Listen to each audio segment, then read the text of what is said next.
이번 주간은 고난주간입니다. 오늘 주일 예루살렘에 나귀를 타시고 입성하신 그때로부터 주님의 공생의 지상 삶의 마지막 한 주간을 시작하게 되시는 것이죠. 그리고 월요일서부터 수요일까지 흠 없으신 어린 양이심을 위선적인 종교자들 앞에서, 지도자들 앞에서 다 점검받고, 또 심지어는 이방 총독인 빌라도에게까지도 저는 흠이 없다, 의인이다, 죄인이 아니다 라고 하기까지 다 이제는 흠 없고 완전한 어린 양으로서 점검받으신 다음에 이제 금요일이 되어서 새벽부터 모욕과 희롱과 온갖 조롱을 다 당하시면서 오전 9시에 십자가에 달리시고 6시간 뒤에 오후 3시가 되어 마지막 숨을 크게 내쉬고 운명하시는 바로 그 한 주간이 이번 주간이다라는 것을 우리가 기억합니다. 이 주간을 우리가 시작하면서 다시 한번 주님의 고난을 깊이 묵상하시고, 또 주님 고난 안에서 우리도 함께 죽고 또 주님의 부활하심을 따라 함께 부활하는 놀라운 은혜와 축복을 새롭게 체험하는 저와 여러분 되시기를 예수님 이름으로 축원합니다. 그런데 봉독하신 말씀에 보니 십자가에 달리신 주님을 향하여서 온갖 사람들이 다 조롱을 하고 모욕을 합니다. 성전을 헐고 사흘에 짓는 자여, 내가 만일 하나님의 아들이었던 자기를 구원하고 십자가에서 내려오라, 내려오라, 그러면 우리가 믿겠노라 라고 하며 침을 뱉고 머리를 흔들고 주님의 그 고통당하시는 그 자리, 그 현장에서 오히려 주님 옆에 말할 수 없는 모욕. 주님이 누구이십니까? 하나님의 아들 하나님 아니십니까? 우리의 죄를 위하여 죄를 지신 분 아닙니까? 설령 모른다고 할지라도 이런 참으로 무례하고 참으로 치졸하고 참으로 악한 자들의 이 조롱과 모든 모욕을 주님은 담담히 십자가에서 고통 속에서 감당하신 것을 보게 됩니다. 내려오라, 내려오라. 나 같았으면 내려왔겠어요. 저 무례하고 저 사랑받을 가치도 없는 저 사람들을 왜 주님께서 그냥 두십니까? 왜 저들을 위하여 죽으시려고 하시는 것입니까? 왜 내려오지 않으셨습니까? 내려오시면 안 되시기 때문이다 라는 것을 너무 잘 알고 계셨기 때문인 줄 믿습니다. 여러분, 십자가의 의미라고 하는 것이 구원받을 사람들을 위해서 다만 죄를 대속하신 것이 전부가 아닙니다. 사실은 이 십자가의 사건은 훨씬 더 큰, 또 중대한 어떤 사건들, 은혜들이 그 속에 담겨져 있다는 것을 깨달아야 되는 것입니다. 오늘 저와 여러분 다시 한번 더 이 고난주간을 시작하시면서 주님께서 주신 그 십자가의 의미가 무엇이고 또 무엇을 이루셨으며 그것이 무엇을 나타내시는지를 우리가 한번 크게 세 가지로 한번 깨달아보고, 주님께서 십자가에서 이루신 그 은혜와 공로를 우리 가운데 다시 한번 더 크게 체험하는 놀라운 축복이 되시기를 예수님의 이름으로 다시 한번 축원합니다. 첫 번째로 그리스도가 지신 그 십자가는 그 십자가를 통해서 하나님의 공의가 나타나신 바 되었다라는 것을 성경은 말씀해 주고 있습니다. 하나님의 공명정대하신 의, 공의가 나타나셨어요. 공의라고 하는 것은 공평하고 공정하신 의라는 말 아니겠습니까? 이 공의에는 예외가 있을 수 없어요. 공평한, 정대한 그런 공평한 의가 되기 때문에 이 의 앞에서는 다른 어떤 예외가 있을 수가 없죠. 그러니까 예수님이 하나님의 아들이실지라도 죄를 짊어지셨기 때문에 죽으셨어야만 하는 것입니다. 그 죄는 자신의 죄가 아니라 우리의 죄요, 사람의 죄임에도 불구하고 죄를 지셨기 때문에 하나님의 공의 앞에 죽음으로 또한 심판받을 수밖에 없었다라는 것이죠. 이것이 바로 하나님의 공의인 것입니다. 히브리서 12장 29절 말씀을 보게 되면 하나님은 소멸하시는 불이시다라고 말하고 있습니다. 소멸하는 불, 태우는 불. 그런데 그냥 태우는 것이 아니고 불로 태워서 멸절시킨다 그 말씀이에요. 끝까지 태우신다 그 말이에요. Consuming fire라는 뜻이에요. 이 팔레스타인 지역의 여름철의 그 무더운, 또 그러면서 건조한 기후는 특성이 있습니다. 불이 쉽게 붙어요. 또 불이 붙으면 절대 잘 안 꺼집니다. 마지막 심지가 다 타기까지 그 불은 그치질 않는 것이죠. 하나님의 죄에 대한 그 심판, 불로서 나타나시는 그 불이라고 하는 것은 꺼지지 않는 거예요. 끝까지 태우는 것입니다. 진노의 불은 그칠거나 또한 그 하나님의 진노 분이 다 풀어질 때까지 이 불은 꺼지질 않아요. 이 불은 사라지질 않습니다. 언제 불이 그치고 언제 불이 그 자리에서 사라지는 것입니까? 그것은 심판이 완성되었거나 죄가 완전히 소멸하여져서 사회적으로 공의가 실현되어졌을 때, 여러분, 하나님의 분노라고 하는 것은 우리들처럼 변덕이나 어떤 감정에 따른 것이 아닙니다. 오직 죄를 만나셨을 때, 죄를 보실 때, 죄악을 마주쳤을 때 하나님의 분노는 불같이 타오르게 되는 것이죠. 이것은 어쩔 수가 없어요. 하나님의 성품이시죠. 하나님의 거룩하심 때문에요. 하나님의 완전하심 때문에 죄를 용납할 수가 없는 것입니다. 죄의 그림자라도 하나님 앞에서는 도무지 용납될 수가 없다는 하나님의 성품이시기 때문인 것입니다. 그래서 이 하나님의 분노 앞에 모든 죄가 다 사라질 때까지 심판받고 소멸되기까지 하나님은 불태우신다라는 거예요. 그러므로 예수님이 달리시고 운명하시기까지 그 죽음을 맞이할 수밖에 없었던 십자가는 하나님의 공의가 예외 없이 적용되었고, 하나님의 공의가 얼마나 공명정대하신 의인가라는 것을 온 세상 가운데, 우주 가운데, 천하 가운데 공공연하게 드러내신 사건이 되고 있는 것을 우리는 알아야 되는 것입니다. 하나님은 당신의 사랑 때문에 우리를, 죄인된 사람을 구원하시기를 원하셨습니다. 그런데 죄값을 지불하지 않고 그냥 살릴 수는 없지 않아요?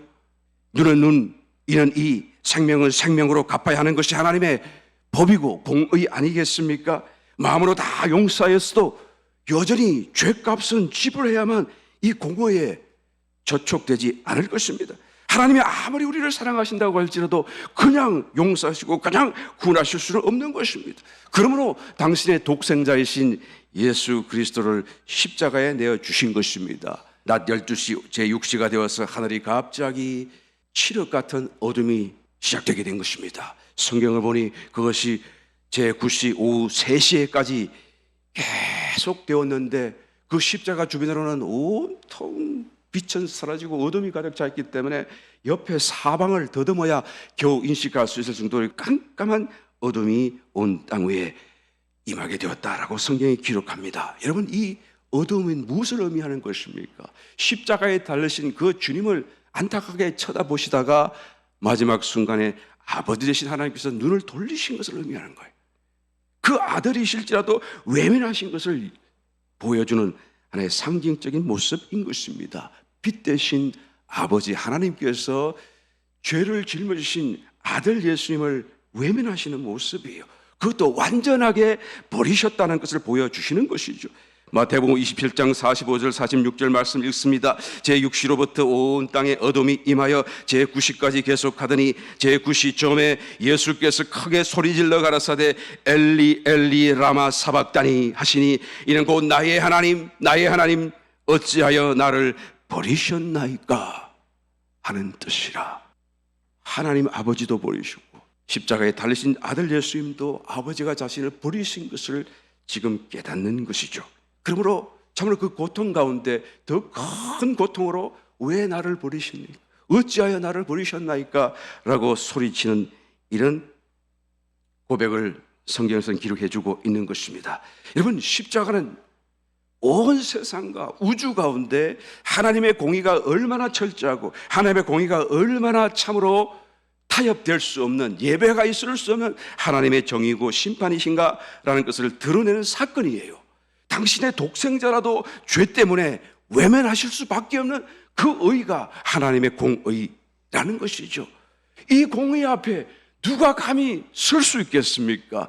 누가 감히 자기의 죄를 가진 그대로 하나님의 심판을 견딜 수가 있겠습니까? 여러분, 이 사건을 우리가 정말로 깨닫는다고 한다면 우리는 절대 절망에 빠질 수밖에 없어요. 도무지 가능성이 없고 도무지 희망이 없고 어떤 소망이 남겨 있지 않다는 것을 우리는 깨달을 뿐이다라는 것이죠. 우리가 잘 알고 있듯이 이 십자가는 하나님의 공의뿐만 아니라 동시에 하나님의 구속의 은혜를 나타내시는 사건인 것을 우리는 잘 알고 있습니다. 정말 절대적인 절망 속에서 유일한 하나님의 소망의 길을 이 십자가에서 우리가 발견할 수가 있는 것이죠. 다니엘은 예언하기를 다니엘서 9장 24절 내 백성과 내 거룩한 성을 위하여 70일에로 기한을 정하였나니 허물이 마치며 죄가 끝나며 죄악이 영속되며 영원한 의가 드러나며 이상과 예언이 응하며 또 지극히 거룩한 자가 기름 부음을 받으리라. 이 70일에 관한 하나님의 주신 기대한 인류의 역사의 끝자락에까지 이르는 이 어마어마한 예언을 받았었어요.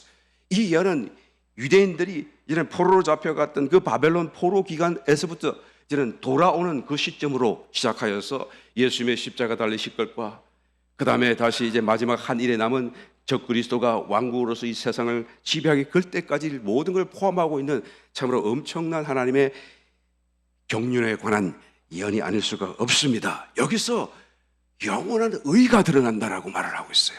이 모든 세상 인류 또한 지구의 모든 역사 가운데 중요한 하나의 어떤 포인트를 지적하면서 영원한 의에 관한 말씀을 예언으로 말씀하고 있는 것을 보게 됩니다. 그 의가 드러나게 되면 죄가 끝나버려요. 죄가 더 이상 역사하지 못하고 죄가 더 이상 힘을 발휘하지 못하는 그런 사건이 벌어진다는 것입니다.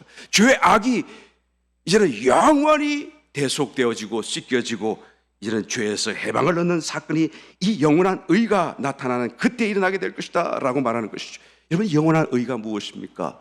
성육신하신 예수 그리스도이신 줄로 믿습니다. 성육신과 함께 나타나신 그 그리스도, 의 되신 그리스도, 사람의 의가 아닌 하나님의 의, 하나님의 심판 앞에, 하나님의 보좌 앞에도 인정될 수 있는 천사들 앞에서도 사단 앞에서도 또한 참수할 수 없는 그 의, 특별한 이 의가 예수님이 십자가로 우리 가운데 온 세상 가운데 또한 나타내 주셨고 보여주셨고 또한 그를 믿는 사람들마다 다 그 의를 얻을 수 있도록 십자가는 공의와 함께 하나님의 관 구속의 은혜를 대변하는 것을 보게 되는 것입니다. 시편 103편 12절 말씀에 보게 되면 동이 서에서 먼 것 같이 우리 죄가를 우리에게서 멀리 옮기셨다라고 말하죠. 이 거룩한 의, 특별한 의, 영원한 의를 받아들인 사람들마다 하나님께서 우리 죄가를 다 씻어주시는데 그 어느 정도로 씻어주십니까? 동이 서에서 먼 것 같이. 나는 이 거리가 얼마나 될까 한번 계산해 보려고 말씀을 많이 묵상해 본 적이 있어요. 그런데 묵상하면 할수록 이거 점점 더 멀어져요. 이 동이 서란 게 서로 딱 동쪽을 쳐다보고 서쪽을 쳐다보니까 동쪽 어디를 점을 찍어야 될지도 모르겠고 서쪽을 쳐다보면 어디까지 점을 찍어야 될지 모르는데 어디서 막 이렇게 망설이고 있는 중에 보니까 점점 멀어지는 거예요. 할렐루야. 어디가 동이고 어디가 서예요. 그냥 끝없이 멀어지는 거예요. 보는 순간, 생각하는 순간 점점 계속 지금도 진행되는 영원한 진행형. 할렐루야. 그러니까 하나님의 죄, 우리를 보실 때 죄가 있는데 그 죄가를 저렇게 이렇게 돌아보는 순간 영원히 멀어지는 도무지 붙잡을 수 없는 그런 하나의 간격을 두고 우리를 씻기시고 잊으시고 구원하셨다는 사건을 분명히 말씀해 주고 있습니다. 여러분, 예수님 때문에 저와 여러분들이 죽지 않게 되었다는 사실을 여러분 정말로 믿습니까? 이번 고난주간을 통하여서 한번 점검해 보시길 바랍니다. 요한복음 11장 25절 26절 예수께서 가라사대 나는 부활이요 생명이니 나를 믿는 자는 죽어도 살겠고 나를 살아서 믿는 자는 무릇 살아서 나를 믿는 자는 영원히 죽지 아니하리라. 이를 내가 믿느냐? 주님께서 다시 믿느냐라고 물어보시는 거예요. 여러분, 우리가 이것을 믿으면 영원한 영속을 얻고 동에서 서에 먼 것 같이 그런 죄가를 시천받고 이천받고 구원받겠으나 그러나 우리가 믿지 않으면 이것은 그대로 하나님의 공의 앞에 심판 가운데 빠질 수밖에 없는 사건인 것을 우리는 알아야 되는 것입니다. 죽어도 다시 살고 우리가 살아서 재림하시는 주님을 맞이하게 된다고 한다면 영원히 그때로부터 죽지 않을 것이다. 이것을 내가 믿느냐? 물론 믿지요, 우리는. 그런데 그 믿음이 정말로 실감되는지를 다시 한번 묻는 것입니다. 나는 정말로 이것이 실감되고 있는 것인가? 나는 살았고 영원히 살 것이다. 나는 죽지 않을 것이다. 나는 무엇을 해도 안 죽는다. 나는 이제 살았다. 영원히 살았다는 것이 정말로 실감되느냐라는 것을 묻는 것입니다. 여러분, 이런 은혜를 정말로 받은 성도라고 한다면 그 삶이 얼마나 담대해져야 되겠어요. 여러분, 이 사실이 머리로만 믿어지는 것이 아니라 가슴으로 믿어지고 이 사실이 정말로 나에게 은혜라는 것을 내가 느낄 수 있다고 한다면 우리의 삶에 정말 모든 일에 감사, 기쁨 끊이지 않고 일어날 수밖에 없을 것입니다. 아, 주님, 내가 이제는 죽지 않게 되었군요. 죽어도 죽는 것이 아니네요. 병들어 죽어도 죽는 것이 아니고, 배가 고파 죽어도 죽는 것이 아니고, 설령 문제 속에서 비참하게 죽어도 정말로 죽는 것이 아니네요. 무슨 일을 해도 좋고 어떻게 살아도 괜찮고, 그렇다고 마음대로 살아, 뭐 나쁜 짓 하면서 살아, 그런 얘기 아니고, 그죠? 예, 하나님을 위해서 살고 무슨 일이든지 다 담대함으로 감사함으로 살아가야 마땅할 줄 믿습니다. 여러분, 이번 고난주간 이 감사가 회복되고 정말로 나의 믿음이 다시 한 번 더 실감나는 그 놀라운 축복으로 저와 여러분들이 이 고난주간의 은혜를 체험하는 복된 한 주간이 되시기를 예수님을 축원합니다. 두 번째로, 여러분, 십자가는 하나님의 사랑이 나타난 사건이에요. 하나님이 이 세상 또 사람을 특별히 얼마나 사랑하신지를 나타내신 사건이 십자가 사건인 것입니다.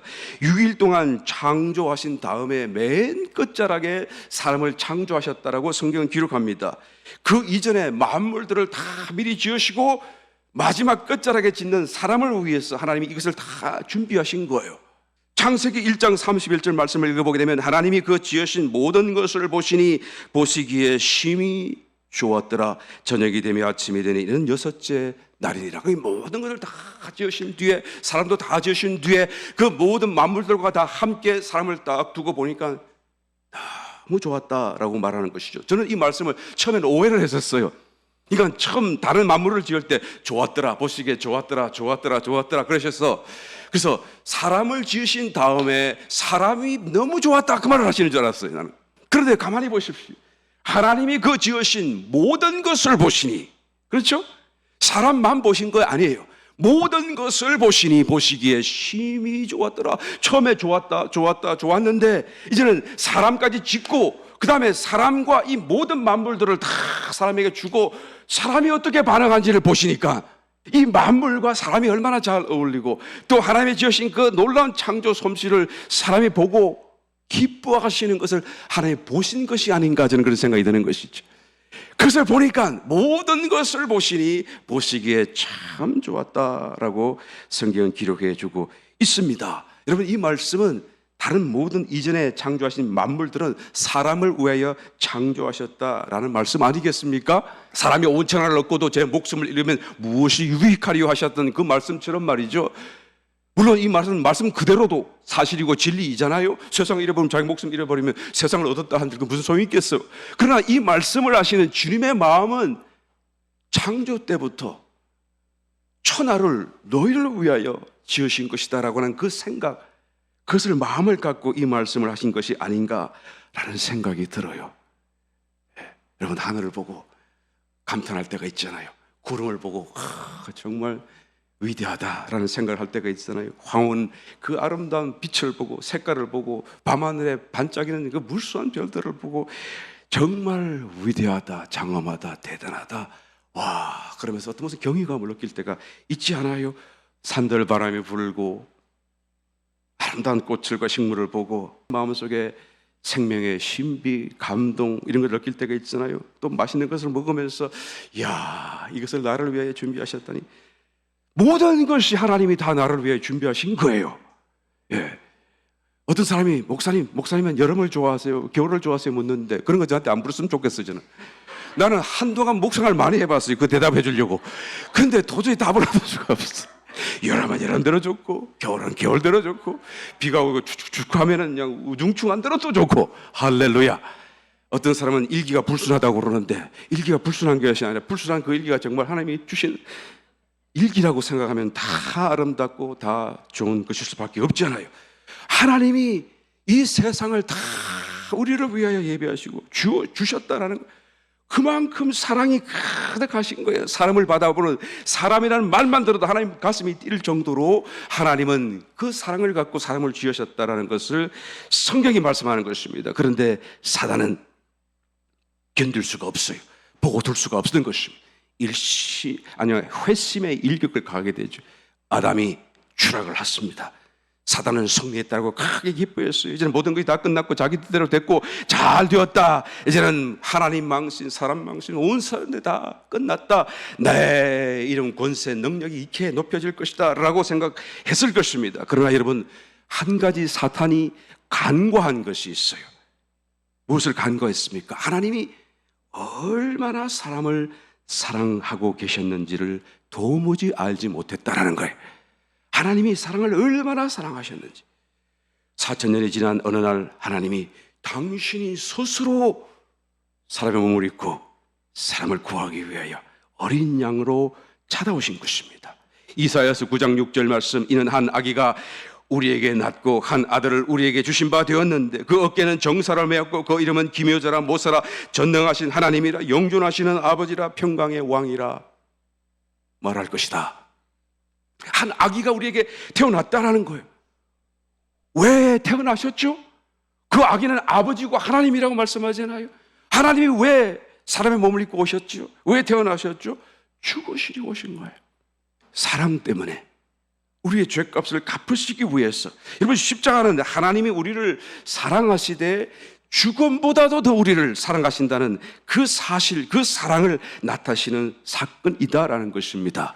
십자가를 볼 때마다 슬픔 뒤에 또 하나님의 그 사랑을 느낄 수 있어야 되는 것입니다. 한국의 대학생 선교회를 창시했던 CCC 회장 대표였던 김준곤 목사님이라는 분이 계셨습니다. 지금은 소천하셨습니다만 그분이 대학생들 앞에서 이런 말씀을 하신 적이 있어요. 십자가는 예수가 하나님과 나의 이름을 부르고 또 부르다가 죽으신 곳이고, 예수가 한 손으로 내 손을 붙들고 또 다른 한 손으로 하나님의 손을 붙잡고 그 사랑의 심장이 터져서 죽은 곳이 바로 십자가다라고 말씀하신 적이 있어요. 그 말을 들으면서 다시 되새겨 볼 때마다 가슴에 아멘, 아멘, 아멘 하는 소리가 저절로 나올 수밖에 없는 것입니다. 로마서 5장 8절, 우리가 아직 죄인 되었을 때에 그리스도께서 우리를 위하여 죽으심으로 하나님께서 우리에게 대한 자기의 사랑을 확정하셨느니라. 하나님이 당신의 사랑을 보이신 거예요. 그게 십자가인 것입니다. 하나님, 당신이 어떻게 나를 사랑하십니까? 언제 나를 사랑하셨습니까? 라고 물었을 때에 하나님께서 공개적으로 내가 너희를 사랑한다 라고 하신 그 증거, 스스로 또한 증거하신 사건이 십자가 사건이다라는 것을 말씀해 주고 있습니다. 예수님은 여러분 십자가에서 죽임을 당하신 게 아니고 스스로 죽으신 거예요. 사랑 때문에 십자가를 스스로 지셨고 죽기까지 십자가에서 스스로 내려오지 않으신 거예요. 주님께서 내려오시려면 내려오실 수 있지 않았겠어요? 주님께서 스스로 죽으신 것을 말씀하는 것입니다. 이사야서 53장 4절 이하의 말씀을 찾아보면 그는 실로 우리의 질고를 지고 우리의 슬픔을 당하였거늘 우리는 생각하기를 그는 징벌을 받아서 하나님에게 맞으며 고난을 당한다 하였노라. 그가 찔림은 우리의 허물을 인하며 그가 상함은 우리의 죄악을 인함이라. 그가 징계를 받음으로 우리가 평화를 누리고 그가 채찍에 맞음으로 우리가 나음을 입었도다. 우리는 다 양 같아서 그릇 행하여 자기 각기 제 길로 갔거늘 여호와께서는 우리 무리의 죄악을 그에게 담당시키셨도다 라고 말씀하는 것입니다. 여러분, 십자가는 하나님이 우리를 어떻게 사랑하신지를 공개적으로 보여주신 사건이에요. 이 사랑을 깨달은 사도 바울은 고백합니다. 로마서 8장 31절, 그런즉 이 일에 대하여 우리가 무슨 말하리요? 만일 하나님 우리를 위하시면 누가 우리를 대적하리요? 자기 아들을 아끼지 아니하시고 우리 모든 사람을 위하여 내어주신 이가 어찌 그 아들과 함께 모든 것을 우리에게 은사로 선물로 주지 아니하시겠느냐? 라고 고백하는 것을 보게 되는 것입니다. 모든 것을 다 주신 하나님. 우리는 사도 바울처럼 이런 고백을 드릴 수 있을까 생각해 보지 않을 수가 없습니다. 우리는 다 알고 있어요. 하나님이 나를 사랑하신 줄 알고 있어요. 십자가 하나님의 사랑인 줄 알고 있어요. 그런데 가만히 생각해 보게 되면 잘 몰라요. 정말로 하나님이 그렇게 사랑하신지를 잘 몰라요. 그럼 어떻게 아는 것입니까? 사도 바울처럼 깨달아야 돼요. 이것이 실감되어져야 되는 것이죠. 그는 깨달았어요. 어느 날, 어느 순간. 그러니까 하나님이 나를 위하시고 우리를 위하시는데 누가 우리를 대적하겠는가? 세상의 어떤 천사냐, 권세냐, 사단이냐, 생명이냐, 사망이냐, 그 무엇이 우리를 대적할 수 있겠느냐? 하나님의 이 사랑에서 우리를 끊을 자 아무도 없다 라고 고백하는 이 깨달음을 우리는 들을 수가 있다라는 것이죠. 여러분, 어떻게 깨달아야 된다고요? 어떻게 깨달을 수 있다라고요? 우리가 자꾸 묵상해야 돼요. 아는 것이 내 가슴으로 내려오기까지 묵상해야 되는 것입니다. 이 머리에서 가슴까지 거리가 한 뼘도 안 되지만 이 거리가 얼마나 길고 먼지, 평생을 이 길을 내리지 못하는 사람도 있어요. 깨달아야 돼요. 이 고백이 나와야 돼요. 찬송가 136장을 보게 되면 거기 너 있었는가, 그 제목으로 찬송가가 있죠. 예수님이 십자가에 달리실 때 거기 너 있었는가, 그때 그 자리에 있었는가. 예수님이 무덤에 장사 지내실 때 그때 그 자리에 있었는가. 갑자기 온 하늘이 다 어둠에 가득 차고 그때 그 자리에 있었는가.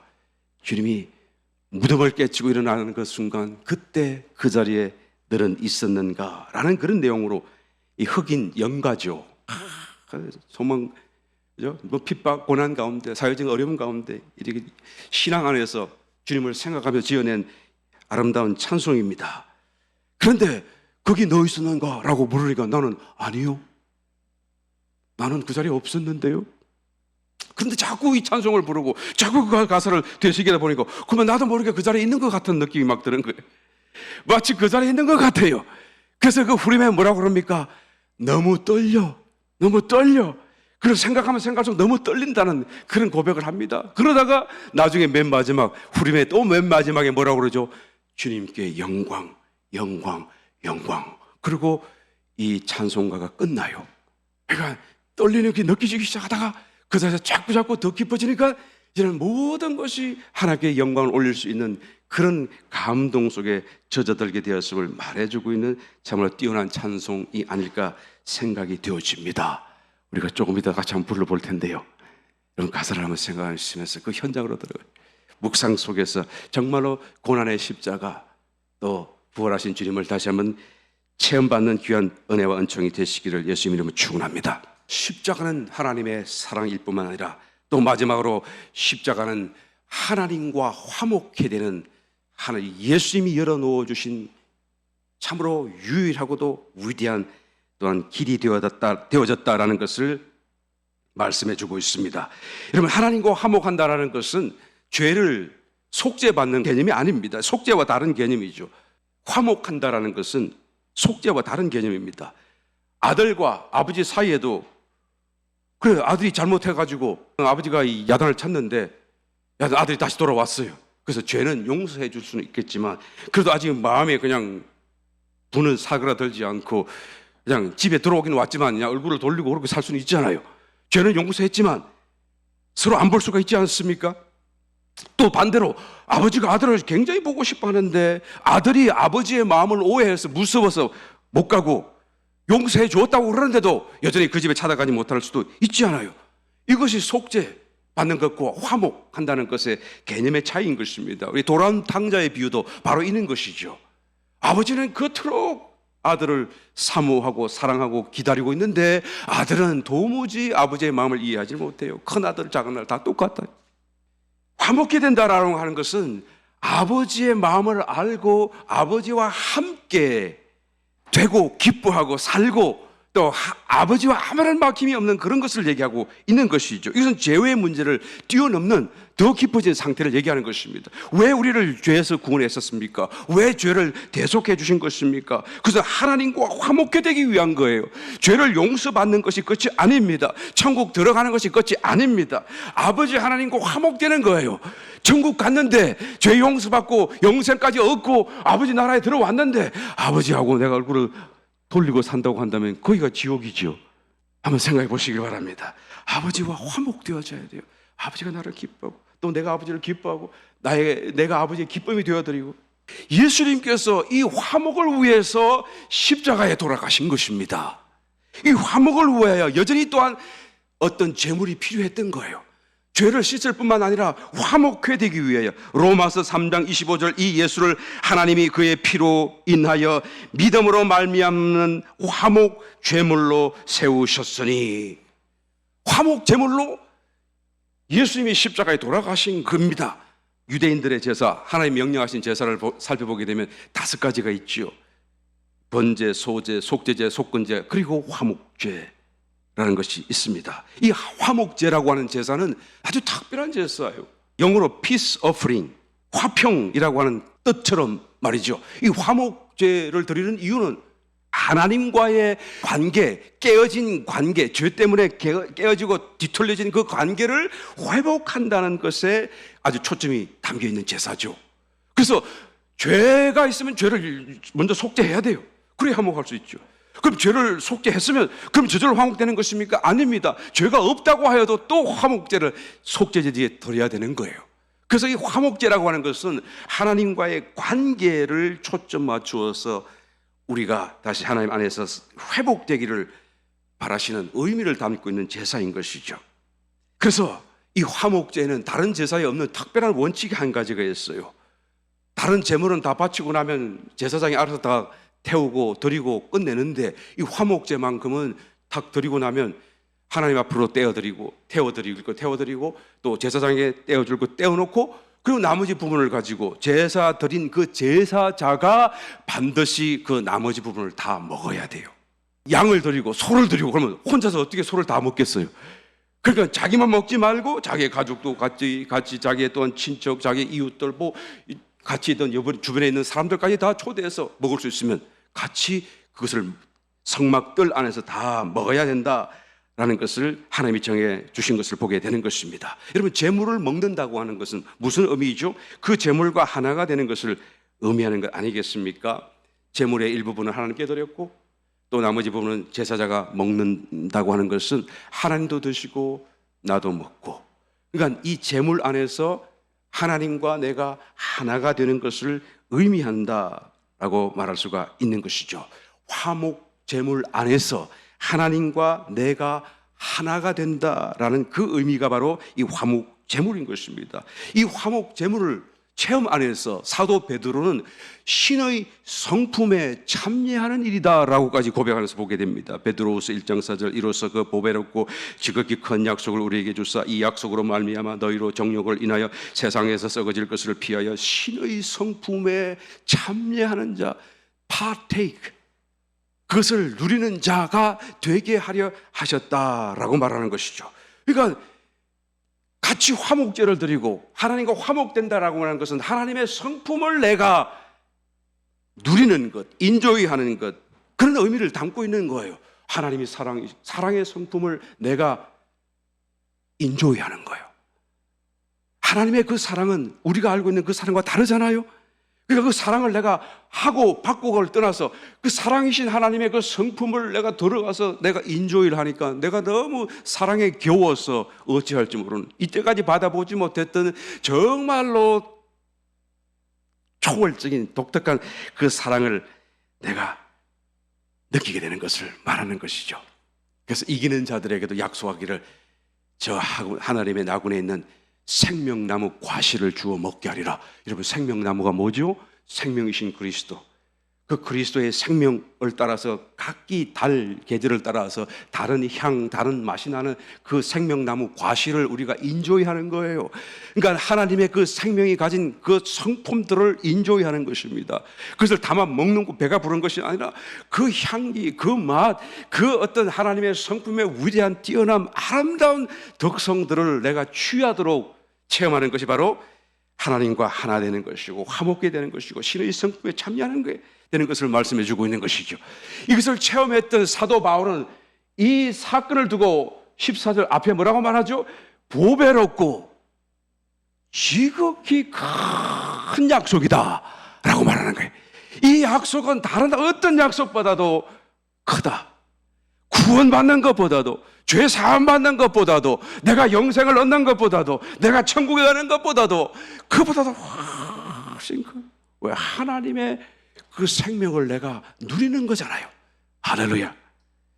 여러분, 우리도 체험 안에서 이런 고백을, 간증을 할 수 있어야 마땅합니다. 나는 비록 조금밖에 못했을지라도 이 약속이, 이 축복이 얼마나 크고 얼마나 보배로운지를 나는 고백하지 않을 수 없습니다. 아멘입니다 라고 말할 수 있어야 된다는 것입니다. 여러분, 화목 제물 대신 예수 그리스도, 이 십자가 위에서 그 길을 여신 예수 그리스도, 이 고난 중간에 다시 한 번 더 체험하는 놀라운 축복이 되시기를 예수님으로 축원합니다. 그런데 여러분, 화목 제물은 그 제물을 먹는 것을 제사 드리는 자가 해야 될, 제사 드리는 자의 몫으로 남겨두었다는 사실을 또한 주목해야 되는 것입니다.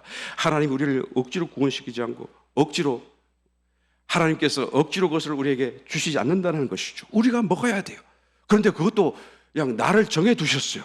언제든지 먹을 수 있을 때까지 먹으라는 게 아니라 그날 다 먹으라고 말해요. 제사 드리는 날. 아니면 서원을 하거나 감사로 죄와 관계없이 드렸을 적에는 그때는 그 다음 날까지라 시간을 더 줄 테니까 다 먹어라. 3일 되는 때까지 남겨둬서는 안 된다라고 하나님께서 그것을 딱 정해두신 것을 보게 되는 것입니다. 먹으라고 말해요. 먹어야 돼요. 우리가 먹어야 돼요. 누구를요? 그리스도를요. 이 말씀이 좀 이상할지 모르겠습니다만 이건 제 말이 아니잖아요. 성경 말씀이잖아요. 주님께서 살을 주시면서 먹어라, 또 잔을 주시면서 마셔라, 이것은 내 살이고 내 피다, 먹고 마시라. 그러니까 그 말을 받아들일 수 없는 종교가들이, 위선적인 종교가들이, 깨닫지 못한 어리석은 자들이 다 이 말이 어렵다 그러고 떠나가 버렸다라고 성경 기록하지 않아요? 여러분, 이것은 굉장히 영적인 말이고 성경적인 말이고 주님이 하신 말씀이에요. 우리는 그리스도를 먹어야 돼요. 할렐루야.